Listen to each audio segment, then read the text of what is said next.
So I went to the hospitals and I showed them these gowns, and I asked them if they needed 20,000, 30,000, and they looked at me and they said, "Can you make $500,000?"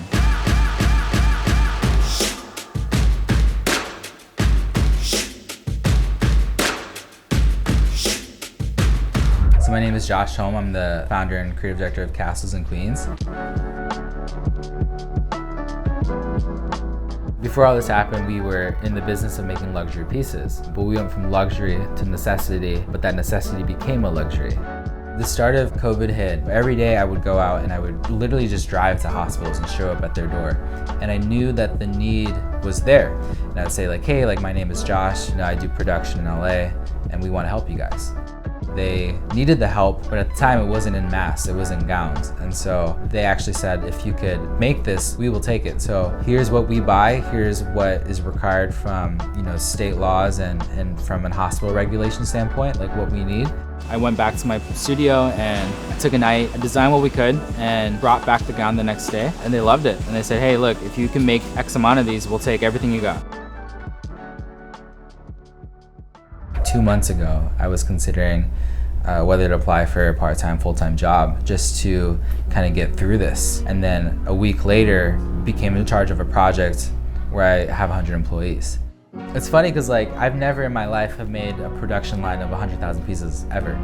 And so I don't know why I thought I could do it, but in my mind, I just never had a doubt. And so when I went to the hospitals and convinced them that I was like, yeah, we're your guys to do this, and I guess just trust in us and we can do it. I think the next day I woke up and was like, damn, I actually have to do this. This is a project that has to happen and it has to work. For us, there were a lot of mistakes the first week. And I think for me, it was just being honest with the hospitals and saying you know what, this is unknown territory for us, but we're willing to try. And they love that. And that's why they trust us to give them what they need every week.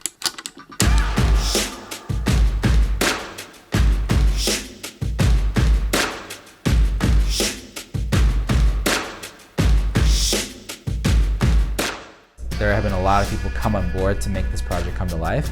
And that's one of the things I'm essentially most proud of as well, is since these hospitals have decided to shop locally with us in Los Angeles, it's helping the city come back to life. Everyone's just super grateful for the opportunity, including myself, to give people a chance to work and a chance to live. I feel like we are fulfilling this high purpose to create protective gear for the people that need it. And in that way, Castles in Queens is doing what it's meant to do. It's meant to help. As an artist, I'm really proud of what we've been able to make, because traditionally, we don't belong in this world of medical supplies. And we've been able to pivot our company to meet the needs, to protect our doctors and nurses. But one of the coolest things for me is blossoming that creativity to a solution. And one of my favorite quotes is that an artist should represent and reflect the times that they're living in. And I think that's something that I just hold true to my heart. And I think living in Los Angeles and loving what I do, and it's just I couldn't imagine doing anything else.